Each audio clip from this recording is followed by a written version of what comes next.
बाबा जी और हुजूर जी की प्यारी सात संगत जी, राधा स्वामी जी, सात संगत जी, आज हम बात करने जा रहे हैं उस 5 विकारों के बारे में जो है काम, क्रोध, लोभ, मोह, अहंकार को उसके अपने अंदर कैसे सद्गुणों में बदल कर ध्यान में लगाया जा सकता है और उसका सही इस्तेमाल किया जा सकता है। तो चलिए शुरू करते हैं। जिसका टॉपिक है भजन बंदगी के लिए 5 विकारों को सद्गुणों में बदलना। कैसे बदल सकते हैं, तो चलिए देखते हैं। निर्मल सोच से भजन सुमिरन में रुकावट डालने वाले भावों और विचारों को सही दिशा मिलती है। लेकिन यह बात भी ध्यान रखने लायक है कि रूहानी अभ्यास की बात आते ही मन इतना जिद्दी हो जाता है कि यह सब कुछ उल्टा ही सोचता है। रूहानी मार्ग में हम काम, क्रोध, लोभ, मोह, अहंकार के बजाय मन में इनके प्रतिकूल गुण विकसित करने की बात करते हैं ताकि हमें भजन सुमिरन में सहायता मिले। क्या हम ऐसा करने में सफल होते हैं? नहीं। आमतौर पर होता यह है कि मन बीच में आ जाता है और सब कुछ उलट पुलट कर देता है। उदाहरण के लिए काम इंद्रियों के भोगों में लिप्त रहना है और इसके उलट अच्छा गुण है शील या संयम। पर अपने आप को रूहानी मार्ग का यात्री कहने के बावजूद हम शील या संयम को कहाँ अपनाते हैं। अक्सर देखने में आता है कि इसमें से बहुत सारे लोग परमार्थ के मार्ग पर चलते हुए केवल भजन बंदगी में ही कमी लाते हैं, उसमें संयम बरतते हैं। यह कैसी विडंबना है। हमें तो यह यहाँ तक कह देते हैं कि अधिक भजन सुमिरन करने में भी खतरा है। उधर दूसरी ओर हम काम वासना में बह जाने की अपनी कमजोरी के पक्ष में क्या क्या दलीलें नहीं देते। हम कह देते हैं मैंने तो अनुभव प्राप्त करने के लिए भोग भोगा था, या मेरे लिए यह अनुभव करना जरूरी था, मुझे इस चीज़ का ज्ञान होना चाहिए, मुझे इस अनुभव में ही गुजरना ही चाहिए था, वगैरह वगैरह। आध्यात्मिक मार्ग के यात्री होने के नाते हमारी सोच इससे उलट होनी चाहिए। हमारे अंदर भजन सुमिरन करने की कामना अधिक से अधिक होनी चाहिए। अगर हमारे मन में रूहानियत की गहरी लालसा है तो हमारे अंदर भजन सुमिरन करने की तड़प भी होनी चाहिए। हमें अपने मन में भजन सुमिरन के लिए इतनी प्रबल इच्छा होनी चाहिए कि हम वह अवस्था प्राप्त कर पाएँ जहाँ हम अपने आप को भुलाकर केवल भजन बंदगी में ही लीन रहें। एक और विकार को जिसकी दिशा बदलकर रूहानी अभ्यास में तरक्की के लिए इस्तेमाल कर सकते हैं, वह है क्रोध। इस संसार में जब कोई ऐसा काम करता है जो हमें पसंद नहीं आता तो हम तुरंत प्रतिक्रिया करते हैं और उस व्यक्ति को सुधारने की कोशिश करते हैं। जब हम देखते हैं कि दुनिया वैसी नहीं है जैसी हम चाहते हैं तो हम क्रोध में आने लगते हैं। हम क्रोध में आकर कहते हैं यह व्यक्ति किसी काम का नहीं, मैं चाहता हूँ कि तुम इस तरह से चलो। पर जब भजन सुमिरन करने की बारी आती है तो हमें लगता है कि मन को माफ़ कर देना ही ठीक है। यानी जब अपने आप में सुधार लाने की बात आती है तो हमारा वह जोश कहाँ खो जाता है जो दूसरों को सुधारने के लिए उमड़ता है। अपने मन को धिक्कारते या फटकारते हुए क्या हम कभी उसे सुधरने के लिए ऐसा कहते हैं, तुम्हें हर हालत में भजन के लिए बैठना होगा, तुझे भजन सुमिरन करना ही होगा। पर होता क्या है, अफसोस, हम क्षमा की सूरत बन जाते हैं। हम कहते हैं मेरे निर्बल मन, भजन तेरे लिए बहुत मुश्किल है। अगर तुझे ज़रूरत से अधिक दबाऊंगा तो तू विद्रोह कर देगा और मेरे ऊपर हावी हो जाएगा। जा, तुझे माफ़ किया, क्योंकि मुझे पता है कि तू बहुत कमज़ोर है। जब भजन सुमिरन को नियमित रूप से समय देने की बात आती है तो हम खुद को छूट दे देते हैं। भजन बंदगी में लापरवाही के लिए हम अपने आप को तो माफ़ कर देते हैं, पर दूसरों के साथ व्यवहार करते समय अपने क्रोध को कभी काबू में नहीं रखते। होना तो बिल्कुल इसके उलट चाहिए। अगर क्रोध करना है तो हमें चाहिए कि अपने मन पर क्रोध करें। हमें मन से कहना चाहिए, तूने मेरा क्या हाल बना दिया है, तू मुझे गलत रास्ते पर डालने की कोशिश क्यों कर रहा है, तू मुझे अपना जीवन बर्बाद करने के लिए क्यों मजबूर कर रहा है, तू चुप होकर शांति से क्यों नहीं बैठता। अब लोभ की बात करते हैं। हम कितना समय रोज़ दुकानों में, बड़े बड़े स्टोरों में या कंप्यूटर की सहायता से जीवन की सुख सुविधाओं का सामना खरीद कर इकट्ठा करने में लगाते हैं, उनका मज़ा लेते हैं और उनसे अपना हार श्रृंगार करते हैं। हमें सबसे बढ़िया कार चाहिए और सबसे बढ़िया बंगला चाहिए। हम चाहते हैं कि लोगों में हमारी मान्यता हो और हमारी जान पहचान का दायरा बहुत बड़ा हो। ये बातें चाहे हमें छोटी और महत्वहीन लगे, हम इन पर ध्यान ही नहीं देते। परंतु अगर हम सावधानी से काम नहीं लेंगे और आत्मा की तरक्की की ओर ध्यान नहीं देंगे तो शीघ्र ही हमारा मन आसमान को छूती ऊंची ऊंची इमारतों का मालिक बनना चाहेगा, बड़े बड़े साम्राज्य स्थापित करना चाहेगा और अपने फायदे के लिए सारी दुनिया को लूटने से भी परहेज नहीं करेगा। हो सकता है कि हमें जो ज्ञान, जो विद्या प्राप्त है उससे संतुष्ट न होकर हम सारी दुनिया का ज्ञान हासिल करके सबको अपने ज्ञान द्वारा चौंका देना चाहें। सच तो यह है कि जो कुछ हम चाहते हैं उनमें से बहुत सी चीज़ों की हमें ज़रूरत ही नहीं होती। यह सब लोभ लालच ही तो है। परंतु क्या अंदर भजन सुमिरन के लिए भी ऐसा ही लोभ है? क्या हमारे अंदर अधिक से अधिक भजन सुमिरन करने को चाहत है? बिल्कुल नहीं। जब भजन सुमिरन की बारी आती है तो हम में एकदम संतुष्टि की भावना आ जाती है।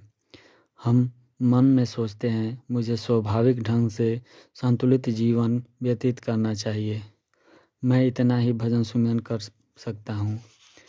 मैं जितना भजन सुमिरन पाता सकता हूँ उतना मैंने कर लिया है।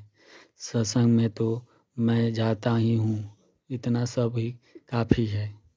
जिससे हृदय में सतगुरु के लिए प्रेम होता है वह भजन सुमिरन को लेकर कभी संतुष्ट नहीं होता। उसके अंदर भजन सुमिरन की चाहत बनी रहती है, ऐसी चाहत जो खत्म नहीं होती। हमें अधिक से अधिक भजन सुमिरन करना है। हमें अपने अंदर सतगुरु के ज़्यादा से ज़्यादा दर्शन करने हैं। हमें अपने अंदर ऐसी चाहत पैदा करनी है। जब हम मोह का विश्लेषण करते हैं तो हमें क्या पता चलता है? अगर हमारे प्रियजन को कोई मारता है तो हम किसी भी तरह की सहायता का इंतज़ार नहीं करते। हम एकदम उसे बचाने के लिए कूद पड़ते हैं। हमारे प्रियजन को मारने वाला व्यक्ति चाहे जितना भी ताकतवर क्यों न हो, या फिर 15-20 व्यक्ति मिलकर हमारे मित्र को क्यों न मार रहे हों, हम किसी भी बात की परवाह किए बिना उसे बचाने के लिए दौड़ पड़ते हैं, क्योंकि हमारा उसके साथ लगाव है। परंतु जब भजन सुमिरन की बारी आती है तो परिस्थितियाँ बिल्कुल उलट हो जाती है। हमारी वास्तविकता आत्मा है। मन इंद्रियों मिलकर इसे कष्ट पहुंचा रहे हैं, इसकी पवित्रता को भंग कर रहे हैं और इसकी हस्ती मिटाने के लिए उतावले हैं। फिर भी हम आत्मा के इस संकट के प्रति तटस्थ होकर तमाशा देखते रहते हैं। हम यह कहकर संतोष कर लेते हैं, बेचारी आत्मा, तुम्हारी क्या दुर्दशा हो रही है। मन इतना शक्तिशाली है कि मैं तेरा बचाव नहीं कर सकता। ऐसे अवसर पर हम आत्मा के प्रति बिल्कुल बेलाग हो जाते हैं। हम कह देते हैं, प्यारी आत्मा, तू चिंता मत कर। अंत में सतगुरु ज़रूर आएंगे और एक सुपरमैन की तरह तुझे छुड़ा लेंगे। मेरी कोशिश की कोई ज़रूरत नहीं, सतगुरु खुद ही तेरा सहायता और संभाल करेंगे, क्योंकि उनका तेरे साथ सच्चा प्रेम है। क्या हमारा अपनी आत्मा के प्रति लगाव है? लगता है नहीं है। असल में लगता ऐसे है जैसे हमारा दुनिया की वस्तुओं के साथ ज़्यादा लगाव है, और जो हमारा असली स्वरूप है उसके साथ हमारा कोई लगाव नहीं। हम कह देते हैं ये हमारे बच्चे हैं, यह हमारा परिवार है आदि। यह ठीक है कि ये हमारे सगे संबंधी हैं, परंतु उनकी असलियत क्या है? सतगुरु बताते हैं कि संसार एक नाटक है। अनंत जन्मों में हमारे अनेक पति हो चुके हैं, अनेक पत्नियां हो चुकी हैं, अनेकों बाल बच्चे हो चुके हैं। एक कहानी है कि किसी व्यक्ति का अपनी पत्नी के साथ बहुत प्रेम था। जब उसकी पत्नी की मृत्यु हो गई तो उसने अपनी पत्नी को एक संदेश भेजना चाहा। उसने एक कमाई वाले साधक को कहा कि वह अंतर में जाकर उसकी पत्नी तक उसका संदेश पहुंचा दे। अभ्यासी पहले ध्यान अंदर ले गया और फिर बाहर ले आया। तब उस व्यक्ति ने साधक से पूछा कि मेरी पत्नी क्या कहती है। साधक ने जवाब दिया, वह पूछती है कौन सा पति?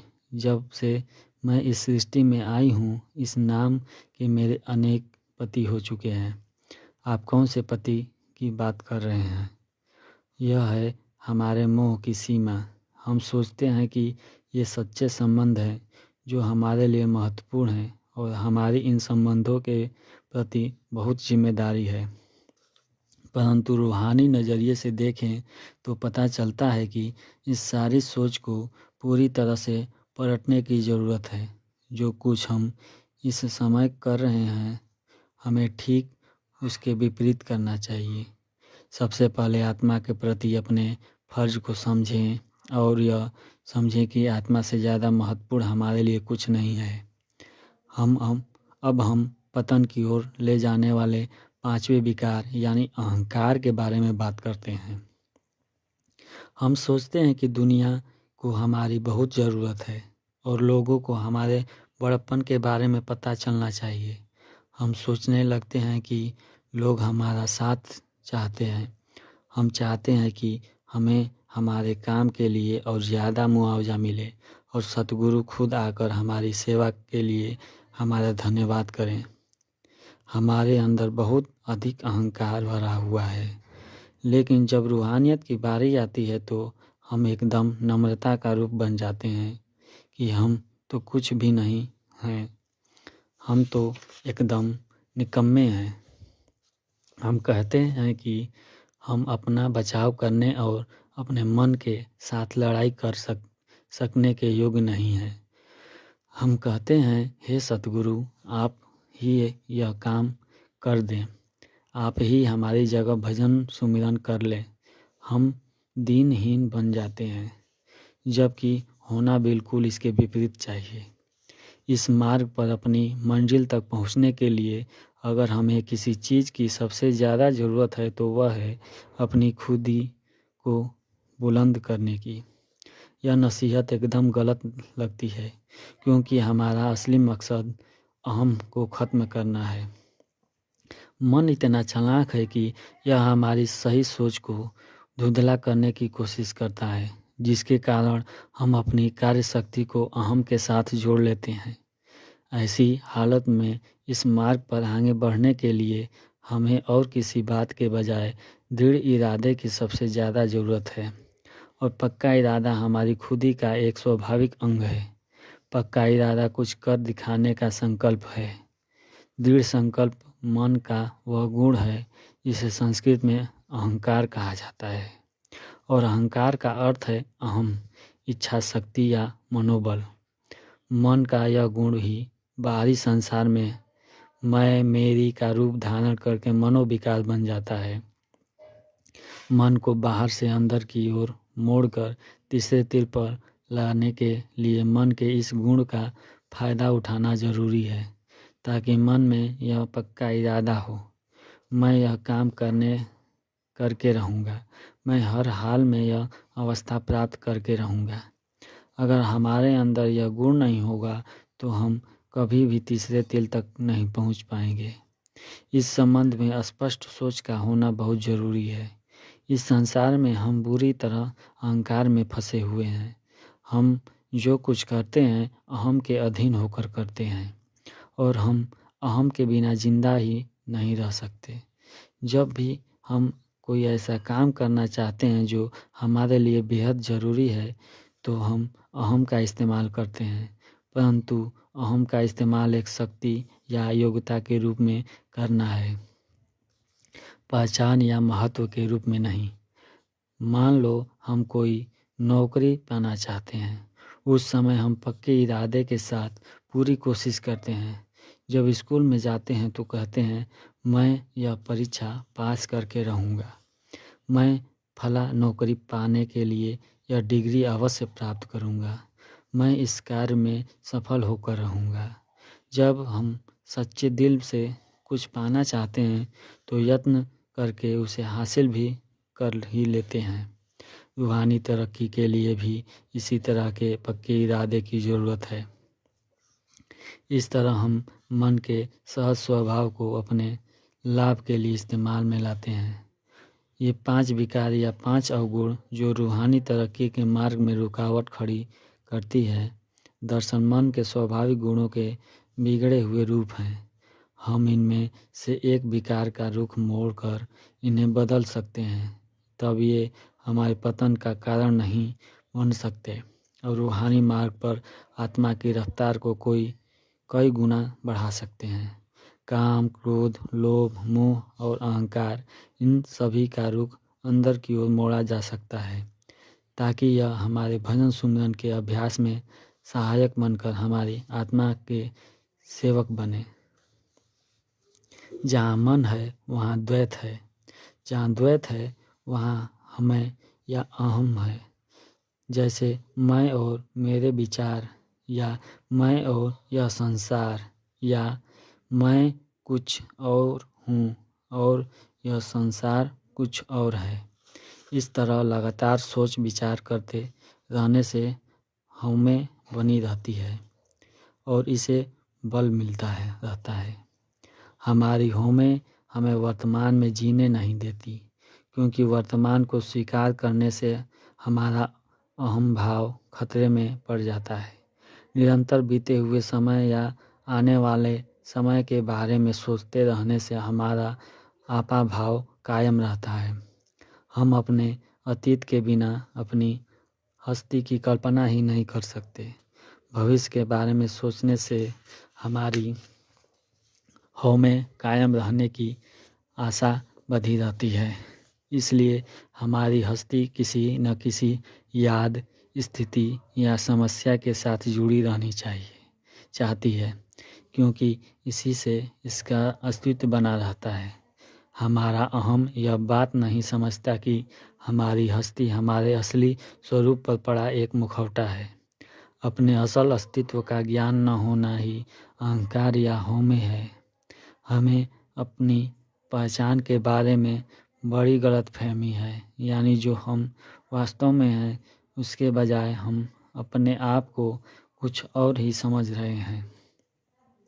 मान लो हम एक बोतल में भरा हुआ पानी है, बोतल समुद्र में तैर रही है और हम अपने आप को पानी समझने के बजाय बोतल समझ रहे हैं। जब बोतल किसी चट्टान के साथ टकराकर चूर चूर हो जाएगी तो पानी पानी में समा जाएगा। फिर हमारा अलग अलग अस्तित्व कहाँ रह जाएगा। फिर एक कतरा भी बाकी नहीं रहेगा और यह समुद्र में मिलकर समुद्र का रूप हो जाएगा। मौत आने पर हमारा धन संपत्ति और दुनियावी रिश्ते से नाता टूट जाता है। बाहरी संसार से नाता टूट जाने पर हम वह नहीं रहेंगे जो पहले थे। उस समय हमारी आज की हस्ती खत्म हो जाएगी और हमारा अहम भाव निराधार हो जाएगा।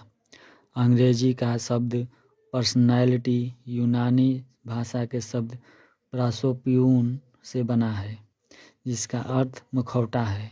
पुराने ज़माने में यूनानी रंगमंच पर जब कोई व्यक्ति किसी पात्र का रोल अदा करता था तो उसे मुखौटा पहना देते थे। हमारा आपा भाव, हमारी हस्ती, हमारा वजूद वह मुखौटा है जो हमने इस जीवन में अपने असली स्वरूप को ढकने के लिए पहन रखा है। यह हमारी झूठी पहचान है जो नाशवान है, परंतु हम इसी नकली रूप को अपना असली स्वरूप मान बैठे हैं। जब तक हौमे का मुखौटा नहीं उतरता तब तक शब्द और हमारे असली स्वरूप के बीच खड़ी द्वैत की भ्रमपूर्ण दीवार नहीं गिरती। तब तक हमें अपने वास्तविकता अस्तित्व का ज्ञान नहीं हो सकता। शब्द से दूर रखने वाली इस अहम की दीवार का निर्माण निरंतर सोच में डूबे रहकर हम खुद करते हैं। जहाँ सोच है वहाँ अहम है, जहाँ अहम है यानी मैं या तू का भाव है, वहाँ जादुई है, जुदाई है, विनाश और पीड़ा है। जब हम परम सत्य में समा जाते हैं तो न आपा भाव रहता है, न द्वैत और न ही जुदाई तथा पीड़ा।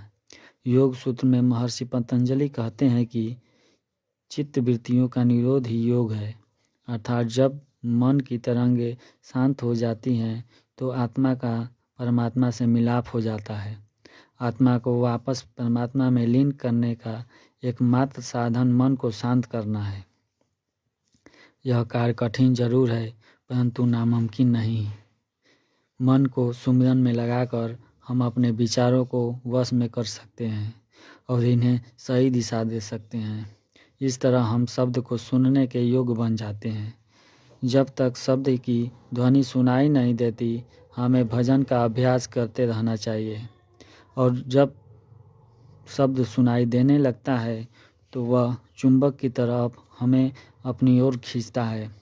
ज्यों-ज्यों सूरत शब्द में लीन हो जाती है, अहम भाव कम होने लगता है और आत्मा इस पर प्रभावी होने लगती है।